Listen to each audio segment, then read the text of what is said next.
I think I always excelled in an academic environment, partly because I fundamentally excelled at being a child. And in some ways, I've never, and probably never will, actually grow up. I was very accepting of the highly structured nature of being a student. I accepted parental authority and discipline very well. I was, very well behaved. And when the certitude and imposed structure of that existence ended with graduation from college, I had to confront for the first time a new reality and a new set of expectations. And I had to locate for myself the structure and discipline and motivation for activity that had always been imposed from outside before. And I struggled mightily with that. Without the incentives in the form of grades and even the competitiveness with fellow students to draw on, I couldn't find the inspiration or motivation or discipline to sit down every day and work at music. And, for that first year after graduating Berkeley, I wound up sort of floundering, doing some demo recordings with a friend of mine who was a really good vocalist, and wound up coming back home to live and playing in a rock band while ostensibly trying to compose songs in the daytime because I wasn't really a singer. So writing music was always what my focus was going to be. But I didn't feel truly inspired or invested in anything I wrote, and I think that showed in the work itself. So by the spring of 1985, I was beginning to admit to myself that music wasn't, in fact, the true calling of my life that I thought it had been a few years before.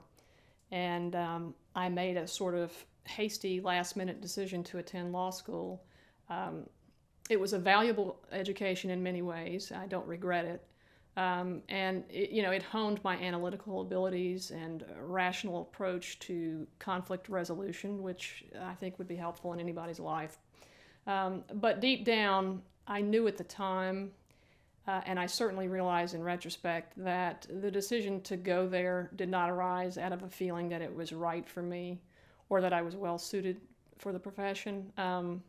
I think I was very naive at that time in some ways. I had the grades to interview in my second and third years with some of the top paying law firms in the state.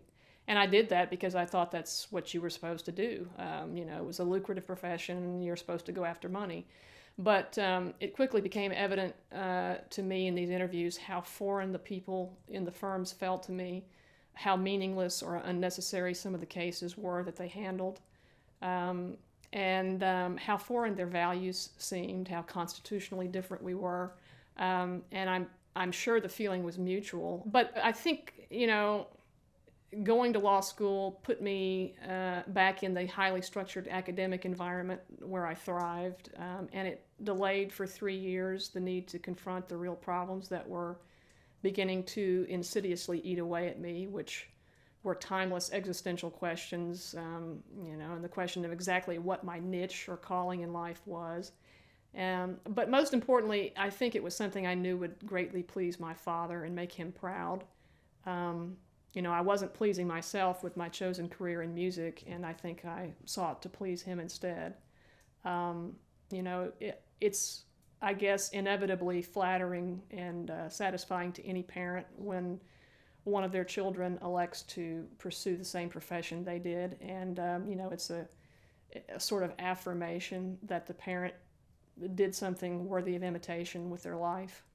And, my brother became a physician and my sister an accountant, so I was sort of the last opportunity, really, for one of his kids to follow him into his field. And he was just ecstatic when I decided to go. My mother loved art of all kinds. She loved music, she loved literature, she loved poetry. Even though she didn't like jazz music, she, I think, still was quite proud that I had decided to study music of any kind at the collegiate level. And, I think my dad was proud of that too, but he had a much more practical side, and I think he always worried about my ability to support myself in music, especially because I wasn't interested in teaching it. which is where the majority of people in the field actually make a living. And I think he realized intuitively early on that I wasn't perhaps headed down the usual path of marriage and wouldn't have a spouse whose income I could rely on. And so I think he was very glad that I was going to obtain a degree and a credential in something that would afford me a very good living. If I ever doubted what my going to law school meant to him, those doubts were obliterated when I graduated. In addition to the standard and very generous cash gift that he gave to me and my siblings whenever we would attain a degree or reach a significant milestone on the way to establishing our respective careers, he wrote a poem for me that he presented the night before I graduated. And the irony is that it's really a poem of consolation. He told me years later that he knew when he wrote it that I was experiencing, the early stages of depression and uncertainty about what to do with my life. And what's really amazing is that he knew this even before I could admit it out loud to him or to myself. And the first few stanzas of the poem set up a series of metaphorical, bleak, hopeless situations that I might find myself in one day.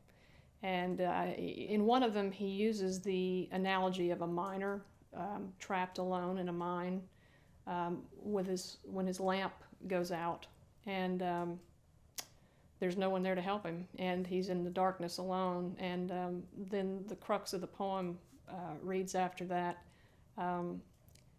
"Becalm your mind and let your spirit soar, for even in that darkness you will be sustained, and even there my light will find your soul. If you will but recall the smallest part of love and pride I feel in you this day, God blessed my life, you are a gift that made it so. My love for you is his, and it is yours till heaven be no more." And I don't know how he could have known just how important those sentiments would prove to be over the next couple of years, but I suppose that's one of the things that made him such a great father.